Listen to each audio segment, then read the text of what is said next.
mereka ini tadi, Mas. Jadi seolah-olah yang namanya kita berkeluarga, kita tetangga, macam kita agak ubahnya manusia di sini. Kalau udah anak itu senang, yang namanya orang tua pasti membackup.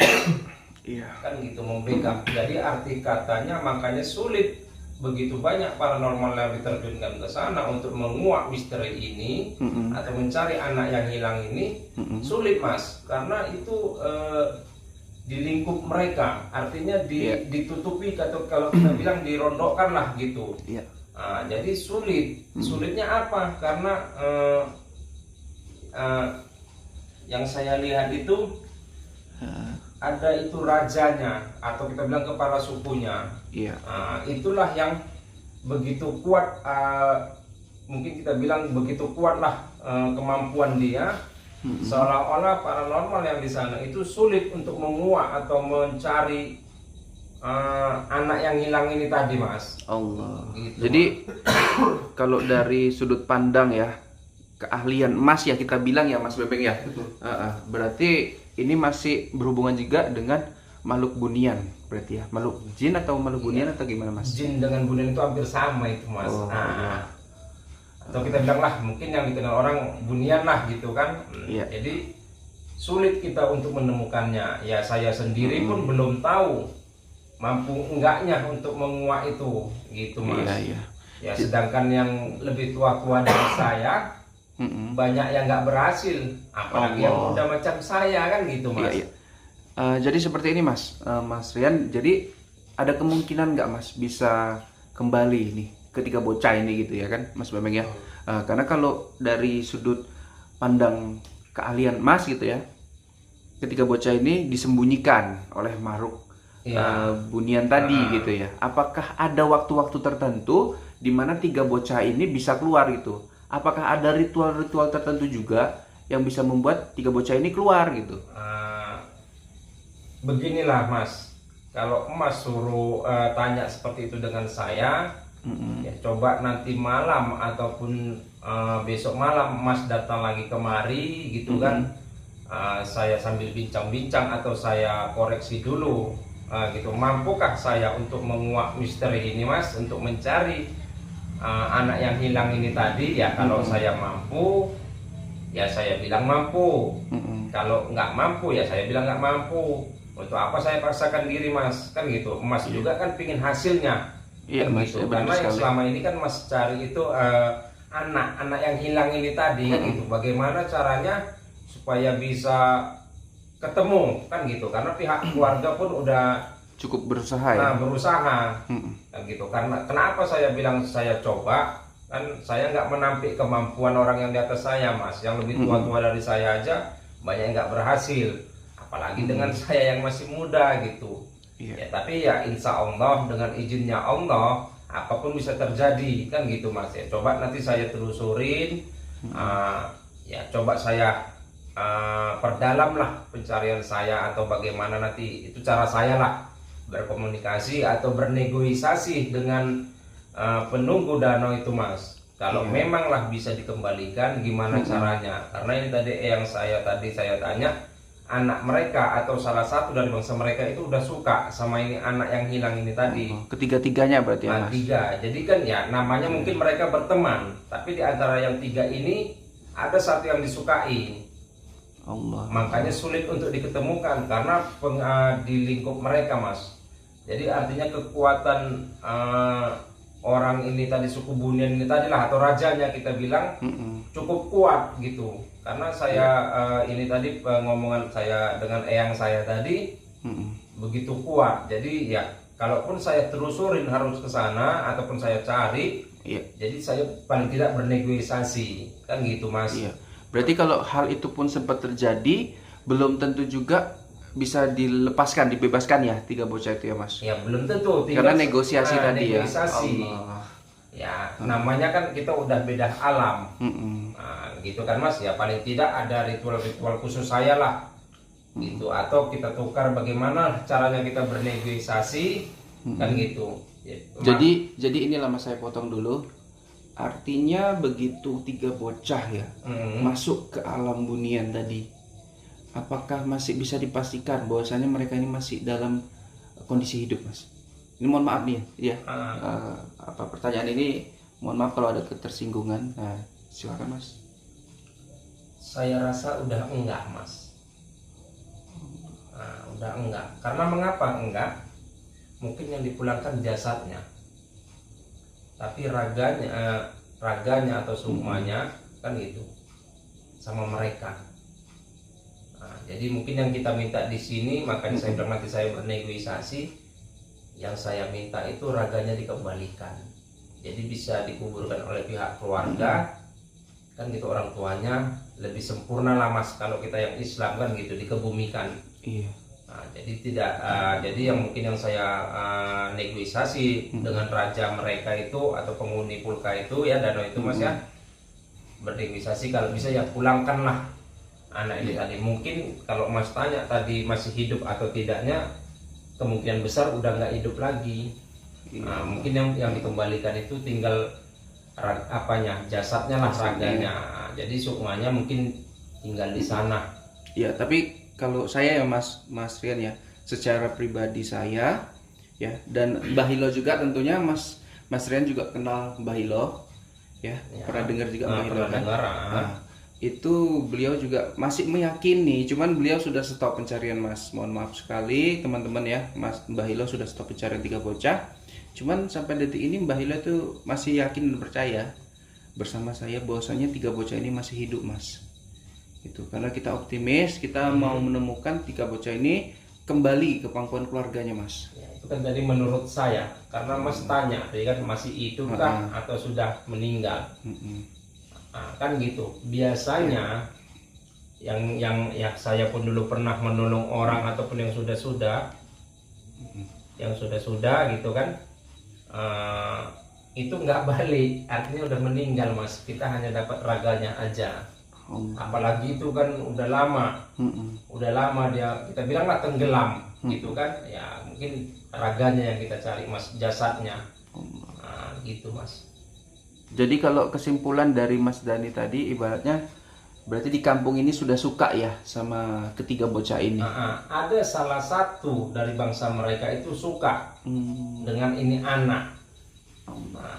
Kalau Mas pernah dengar ya di Jawa sana, kalau kita bilang, orang Jawa bilang itu bangsanya kegeblok. Kegeblok itu kalau biasa orang Jawa bilang Kanjeng Ratu lagi mantu. Kanjeng Ratu Kidul itu mantu. Dia ngambil mantu itu dari bangsanya manusia, bangsanya kita. Nah, jadi kepastiannya itu kapan bisa ditemukan Mas? Kalau kepastiannya saya belum tahu. Tapi intinya kita sama-sama berdoa. Saya dengan cara saya mencarinya ya dibantu doa. Kan gitu. Kalau saya pastikan kapan bisa diketemukannya, saya nggak berani jawab. Intinya kita sama-sama berdoa. Saya juga mohon bantuan dari mas-mas semua, kan gitu kan, agar jalan saya pun lebih ringan, lebih ringan gitu Mas ya. Ya coba nanti malam saya tirakat. Tirakat apa itu Mas? Boleh dijelasin Mas? Tirakat itu seperti kalau orang Jawa bilang semedi, kalau di Islamnya tirakat, artinya berzikir tengah malam lah gitu Mas. Saya sholat tengah malam, saya coba telusurin, saya coba bernegosiasi dengan raja yang penghuni danau itu. Ya insya Allah saya nggak duluan yang kuasa kan gitu. Ya semaksimal mungkin sedaya upaya saya untuk menguak mistos ini tadi lah, atau pencarian ini tadi Mas. Gitu. Ya, itu Mas Bemeng ya, katanya nggak ada kepastian, ibaratnya diusahakan gitu ya. Saya usahakan semampu saya, semaksimal mungkin. Iya. Gitu Mas. Kalau saya pastikan besok ketemu, berarti saya terlalu sombong tak kabur. Iya, nanti takutnya apa ya Mas ya, cuman ngomong doang nggak terbukti ya, itu nggak ada bukti. Iya ya kan, Kan saya nggak mau juga. Jadi Mas dari seperti ini ya, kebanyakan ya paranormal itu kan banyak yang datang Mas, banyak yang datang dan kemudian melakukan ritual di lokasi tempat kejadian perkara gitu. Iya. Nah kalau Mas Dani mungkin karena ada kesibukan yang banyak Mas Bembeng. Kan susah juga kalau Iya betul. ke lokasi tempat kejadian perkara. Nah, ini berarti melalui jarak jauh gitu ya? Iya.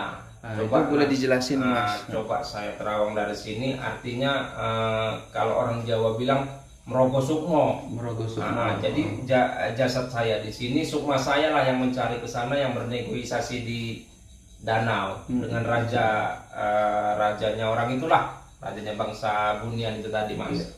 Tapi gini Mas, ini kan tadi ya saya perhatikan Mas terus bilang danau, danaunya itu danau Pulka memang di gang itu. Ini kan tempat kejadian perkaranya ini Mas, hilangnya ini titik akhir ini, mereka ini ada di Korean Beko gitu loh Mas, di samping dekat Sawitan. Nah, kenapa Mas bisa menerawang begitu dan menitik beratkan kepada danau Pulkanya gitu loh Mas? Karena mereka bersemayam di situ Mas, bukan di Sawitan. Ada kebun sawit gitu ya. Ada Mas di sampingnya Ya, itu ada kan. Nah, Jadi itu sumber energi itu di danau, bukan di sawitan atau di kebun sawit. Kemungkinan anak-anak itu tadi mainnya di kebun sawit tanpa mereka sadarin, kan gitu. Seperti kita lah jalan, atau seperti orang mengigo kan jalan tapi dia nggak tahu arahnya kemana gitu. Mungkin dituntun secara gaib. Itu yang namanya gaib itu bisa terjadi mana aja Mas. Iya. Kalau Mas bilang tadi pusat titik hilangnya di perkebunan sawit, kan gitu. Kalau menurut terawangan saya itu bukan di kebun sawit sebenarnya Mas. Iya. Pusat intinya itu ya di danau itu tadi gitu. Danau tadi ya. Nah, disitulah perkampungan mereka, bukan di kebun sawit. Nah, itu kan nggak begitu kali jauh kalau saya lihat itu antara kebun sawit dengan danau itu. Iya. Cuman Mas ini ibaratnya dari paranormal yang sudah hadir ke situ ya. Mungkin memang ini Mas saya pribadi ya menghargailah setiap pendapat dari masing-masing paranormal yang sudah hadir ke situ ya kan. Katanya ada sebuah gerbang gaib di pintu atau di dekat sawitan atau gimana. Ada juga yang bilang udah terkubur, ada juga yang bilang di sungai gitu. Nah itu gimana Mas menyikapinya Mas? Ya, kalau gerbang gaib itu sah-sah aja, kan gitu Mas. Semua alam kita kan berbeda. Kita di dunia nyata, alam nyata, sedangkan mereka di alam gaib kita bilang. Ya mungkin untuk masuk ke sana ya mungkin ada pintu atau gerbang gaib itu. Tapi yang namanya gaib dimanapun bisa terjadi, kan gitu Mas. Nah, jadi nggak harus hilangnya di sawitan kita cari di sawitan, karena pusatnya itu tapi di danau bukan di sawitan gitu Mas. Kalau yang menurut penerawangan saya ya, penglihatan mata batin saya seperti itu. Kita ibaratnya kan ke sini ya. Ke sini bukan kenapa ya. Kita sudah banyak Mas Varian mencari ya informasi, kemudian mendengar dari paranormal lain gitu ya. Cuman sampai detik ini sudah lebih hampir 3 bulan memang belum ditemukan. Apalah salahnya ya kan Mas Bembeng ya. Kita mencoba ke yang lain gitu ya Mas. Mana tahu rezeki. Saya agak bingung tadi, heran. Kenapa mas-mas ini minta tolongnya kepada saya yang lebih muda? Nah, yang saya dengar beritanya itu mungkin ada sekitar ratusan lah ya, bukan puluhan lagi, bahkan ratusan itu yang lebih tua dari saya, kan gitu. Itu udah terjun ke sana, langsung terjun. Bener Mas. Ke lokasi.